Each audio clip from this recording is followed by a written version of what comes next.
क्या आपने कभी भगवान विष्णु को घोड़े के सिर वाले रूप में पूजा जाते हुए देखा है? और क्या आप जानते हैं जिस जमीन पर वो विराजमान है वो किसी धरती से नहीं, 2 राक्षसों की लाशों से बनी है।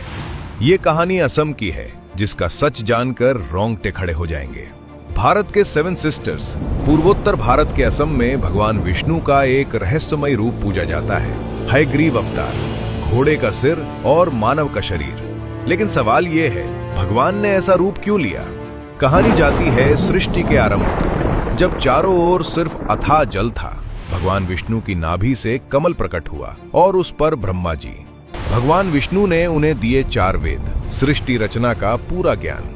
ब्रह्मा जी तपस्या में लीन थे, तभी एक भयानक घटना हुई। भगवान विष्णु के कानों के मैल से 2 असुर उत्पन्न हुए, मधु और कैटव। हजारों वर्षों तक पानी में रहने के बाद भूख ने उन्हें पागल कर दिया।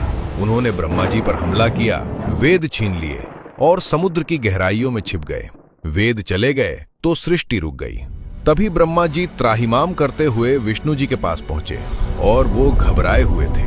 तब भगवान विष्णु ने लिया हयग्रीव अवतार, घोड़े का सिर, क्योंकि समुद्र के घने अंधेरे में भी ज्ञान को सूंघ पाने की शक्ति चाहिए थी।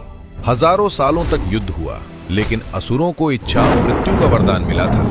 अंत में भगवान ने पूछा, तुम्हारी मृत्यु कैसे होगी? अहंकार में असुर बोले, जहां पानी ना हो। पूरी दुनिया जल में डूबी थी। तब भगवान ने अपनी विशाल जांघें जल से ऊपर उठाई। ये जगह सूखी है और वहीं मधु कैटव का वध हुआ। उनकी देह से निकली भारी मेद चर्बी जम गई और वही बनी ठोस धरती। इसीलिए पृथ्वी को कहते हैं मेदिनी। युद्ध के बाद भगवान हयग्रीव ने असम के मणिकूट पर्वत पर विश्राम किया। वेद लौटे, ज्ञान लौटा और सृष्टि आगे बढ़ी। इसीलिए हयग्रीव भगवान आज भी बुद्धि और तर्क के देवता माने जाते हैं। अगर आपको भारत के ऐसे अनसुने, रहस्यमयी और वास्तविक ग्रंथों की कहानियां जाननी है, कमेंट में जय श्री हरि लिखिए और इस वीडियो को शेयर कीजिए, क्योंकि ये कहानियां सिर्फ सुनने के लिए नहीं, याद रखने के लिए हैं।